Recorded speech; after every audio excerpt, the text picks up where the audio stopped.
Hi friends, first of all ரொம்ப நன்றி நம்ம சேனலை சப்போர்ட் பண்ணுற ஒவ்வொரு நண்பர்களுக்கும். ஸோ இன்றைக்கி ஒரு ஸ்பெஷலான வீடியோ தான். என்னென்னா சின்ன சின்ன ஆப்ஷன் பையிங் ட்ரிக்ஸை வந்து இந்த வீடியோவில் பார்க்கலாம். ஸோ இந்த கண்டென்ட் முழுக்க முழுக்க நான் யோசித்த கண்டென்ட்டு, ஓகேங்களா? நான் வந்து ஃபீல் பண்ண கண்டென்ட்டு. இதில் ஏதாவது மாற்று கருத்துக்கள் மிஸ்டேக்ஸ் இருந்தாலும் நீங்கள் கமெண்ட்ஸில் சொல்லுங்கள், நானுமே மாற்றிக்கிறேன்.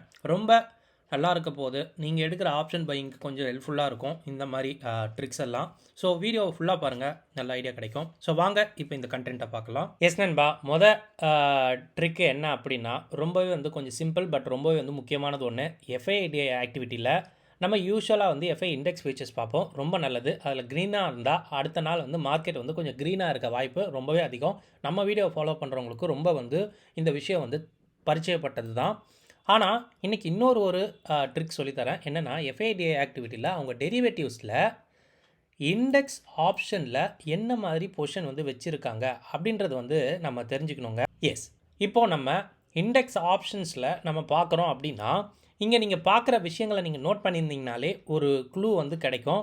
எப்போ மார்க்கெட் வந்து இந்த டெரிவேட்டிவ்ஸில் இண்டெக்ஸ் ஆப்ஷனில் பெரிய பார் வருதோ மார்க்கெட் வந்து பெருசாக வந்து மூவ் ஆகிருக்கு, இல்லை அடுத்த நாள் வந்து மார்க்கெட் வந்து மூவ் ஆகிருக்கு. இதை ஒரு உதாரணத்துக்கு நம்ம மந்த்லி ஆப்ஷன் முடியுது பார்த்தீங்களா, அப்போ மட்டும் இதை நம்ம எடுத்துக்க வேண்டாம். மற்ற நேரங்களில் இது நடக்கும்போது உண்மையாக தான் ஆகுது. இந்த செகண்ட் டிசம்பருக்கு அப்புறம் நம்ம வந்து சார்ட்டில் பார்த்தோம் அப்படின்னா 3rd டிசம்பர் வந்து மார்க்கெட் வந்து நல்லாவே வந்து ரேலி ஆகிருக்கிறத நம்மளால் பார்க்க முடியுதுங்க. ஓகேவா? ஸோ இது வந்து ஒரு சிம்பிளான ஒரு விஷயம் தான். எஃப்ஐடிஐ ஆக்டிவிட்டியில் இண்டெக்ஸ் ஆப்ஷனில் அவனோட பொசிஷன். ஸோ நேற்று வந்து 12ஆம் தேதி அவங்க நல்லாவே வந்து பார்த்திங்கன்னா நெகட்டிவில் ஒரு பெரிய பார் இருந்தது, மார்க்கெட் கீழே விழுந்துட்டு. அதே மாதிரி இனிஷியலாக மார்க்கெட் கீழே விழுந்து ஒரு மிகப்பெரிய ஒரு பாரை வந்து பார்த்திங்கன்னா மார்க்கெட்டில் ஏற்படுத்தியிருக்கு. ஒன்றும் இல்லை, சிம்பிளான ஒரு விஷயம். இந்த மாதிரி நம்பர்ஸ் அதிகமானால் அடுத்த நாள் மார்க்கெட் வந்து ரொம்ப பெரிய வால்டிலிட்டிக்கு உட்படுது அப்படின்றது மட்டும் தெரிஞ்சுக்குங்க.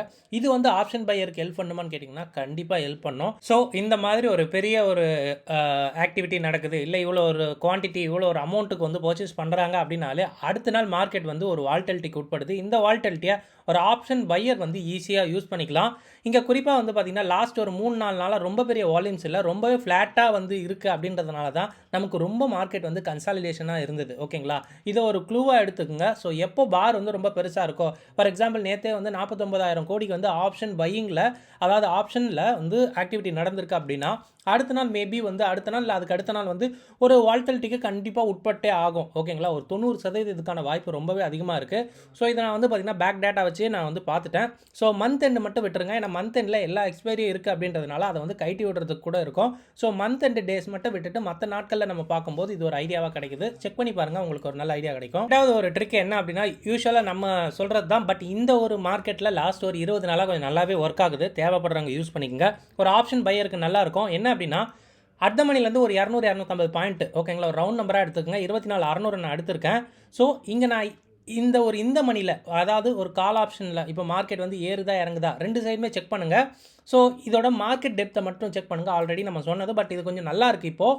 ஸோ எந்த சைடு வந்து மார்க்கெட் ரன் ஆகும்போது குவான்டிட்டி இருக்குது, அதாவது வந்து பிட் சைடில் அதிகமாக இருக்கா இல்லைனா ஆஸ்க் சைடில் அதிகமாக இருக்கான்னு பாருங்கள். பிட் சைடில் அதிகமாக இருந்ததுன்னா அப்போது இது இந்த மணி கால் ஆப்ஷன் அப்படின்றதுனால மார்க்கெட் வந்து மேலே போக பார்க்குது. ஏன்னா இந்த மணின்னு சொல்லும்போது அங்கே செல்லர் வந்து வெளியேற பார்க்குறாங்க அப்படின்ற ஒரு அர்த்தம் தான். ஓகேங்களா? ஸோ அதனால் மார்க்கெட் வந்து மேலே போக போகுதுன்னு சொல்லிட்டு நம்ம கால் ஆப்ஷனை வாங்குறதுக்கான ஒரு ஹிண்ட்டு கிடைக்கும், வேறு எதுவும் இல்லை.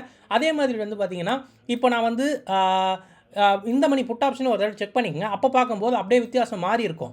ஆஸ்கில் வந்து அதிகமான குவான்டிட்டி இருக்கும், பிட்டில் வந்து கம்மியாக இருக்கும். அப்படி இருக்கும்போதே நீங்கள் வந்து பார்த்திங்கன்னா ஒரு க்ளூவை கையில் எடுத்துட்டிங்க, ஆமாம் மார்க்கெட் மேலே போக போகுது, டேரெக்ஷனை கண்டுபிடிக்கிறதுக்கு இந்த ஒரு விஷயம் டெஃபினட்டாக ரொம்பவே யூஸ்ஃபுல்லாக இருக்கும். ஸோ மார்க்கெட் டெப்த் இந்த மணியை செக் பண்ணும்போது ஒரு ஐடியா வந்து உங்களுக்கு கிடைக்கும் அப்படின்றது மட்டும் நான் சொல்கிறேன். அண்ட் மூணாவது விஷயம், இது ஒரு நண்பர் கேட்டது, இதை பேசுங்க நண்பா அப்படின்னு சொல்லிட்டு. ஒன்றும் இல்லைங்க, எஸ்ஜிஎக்ஸ் நிஃப்டி வந்து எப்படி வந்து ஒர்க் ஆகுது அப்படின்னு சொல்லிட்டு. ஒன்றும் இல்லைங்க, இது வந்து எஸ்ஜிஎக்ஸ் நிஃப்டின்றது இது நம்ம கண்ட்ரிலேருந்தே இப்போ வந்து பார்த்திங்கன்னா ரன் பண்ண ஆரம்பிச்சிட்டாங்க, கிஃப்ட் நிஃப்டின்னு சொல்லிட்டு. ஸோ இது ஆக்சுவலி வந்து பார்த்திங்கன்னா குஜராத்தில் இருக்குன்னு நினைக்கிறேன். இந்த ஒரு சிட்டி, ஒரு ஐடி சிட்டி. இந்த ஐடி சிட்டியில் வந்து பார்த்திங்கன்னா நம்மளோட நிஃப்டி வந்து இப்போ இயங்கிட்டு இருக்குது. இதுக்கு முன்னாடி சிங்கப்பூரில் வச்சு தான் வந்து நமக்கு இந்த நிஃப்டி வந்து பார்த்திங்கன்னா ரன் ஆகிட்டு இருந்தது. ஆக்சுவலாக இந்த ஒரு சிங்கப்பூர் நிஃப்டி வந்து எதுக்கு வந்து இவ்வளோ, அதாவது நம்ம மார்க்கெட் முடிஞ்சும் ஏன் ரன் ஆகணும் அப்படின்னா, ஸோ இதுக்கான வழிமுறை இருக்குது. ஏன்னா நம்ம மார்க்கெட் வந்து பார்த்திங்கன்னா 9:15க்கு ஸ்டார்ட் ஆகி 3:30 மணிக்கு முடியுது அப்படின்னா அதுக்கப்புறம் நடக்க இருக்கிற குளோபல் விஷயங்களை வந்து கிராப் பண்ணுறதுக்கு இல்லைனா ஒரு ஹெட்ஜிங்காக வந்து யூஸ் பண்ணுறதுக்கு இந்த எஸ்ஜிஎக்ஸ் நிஃப்டி ஃபாரின் இன்வெஸ்டரால் ஸோ ஃபாரின் இன்வெஸ்டர்ஸோடைய அவங்களுடைய இன்வெஸ்ட்மெண்ட்டோடைய எக்ஸ்போஷரை குறைக்கிறதுக்காக ஸோ ஆஃப்டர் 3:30க்கு அப்புறம் குளோபலோட ஈவெண்ட்ஸை மீட் பண்ணுறதுக்காக லைக் வந்து 4:15க்கு அகெயின் வந்து இந்த எஸ்ஜிஎக்ஸ் நிஃப்டி ஓப்பன் ஆகி நைட்டு வந்து பார்த்திங்கன்னா ஒரு 11:30 வரையும் மார்க்கெட் வந்து ஓடிக்கிட்டு இருக்கோம். ஸோ இதுக்கு நடுவில் வர இருக்கிற யூஎஸோட ஈவெண்ட்ஸ், யூகேயோட ஈவெண்ட்ஸ், அதர் குளோபல் ஈவெண்ட்ஸை அப்சர்வ் பண்ணி நம்ம பொசிஷனை காப்பாற்றிக்கிறதுக்காக ஸோ ஒரு 16 மணி நேரம் வந்து பார்த்திங்கன்னா டோட்டலாக வந்து இந்த ஒரு எஸ்ஜிஎக்ஸ் நிஃப்டி வந்து ரன் ஆகிட்டு இருக்கோம். ஓகேங்களா? இப்போது இதில் என்ன ட்ரிக் அப்படின்னா ஒன்றும் இல்லைங்க.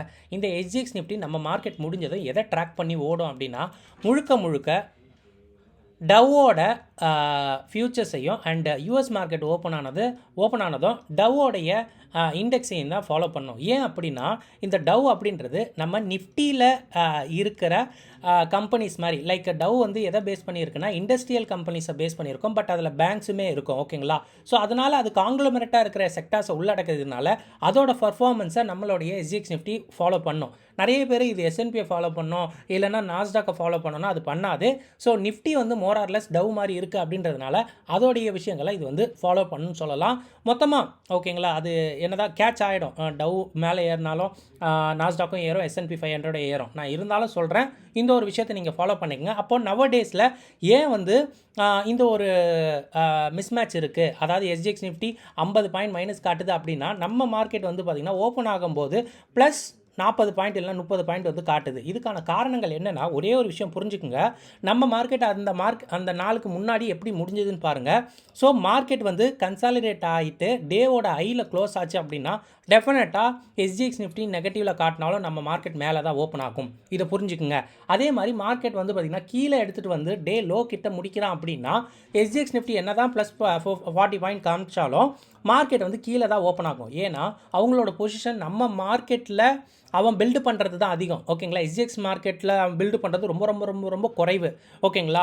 ஸோ அப்போது ரியல் மார்க்கெட்டில் நம்ம மார்க்கெட்டில் வச்சுருக்க பொசிஷன் பில்ட் பண்ணுறது தான் அவனுக்கு வந்து பெருசு அப்படின்றதுனால அதை பேஸ் பண்ணி தான் அவனோட பொசிஷன் வந்து இருக்கும். ஓகேங்களா? இது ஒரு சின்ன ஒரு விஷயம். இதை வந்து நான் ட்ரிக்காக இங்கே சொல்லியிருக்கேன். செக் பண்ணுங்கள். இந்த 3 விஷயங்களும் கண்டிப்பாக உங்களுடைய ட்ரேடிங்க்கு ரொம்ப ஹெல்ப்ஃபுல்லாக இருக்கும்னு நினைக்கிறேன். ஸோ வீடியோ பிடிச்சிருந்தால் ஒரு லைக் பண்ணுங்கள். So thank you. ஜெய் ஹிந்த்.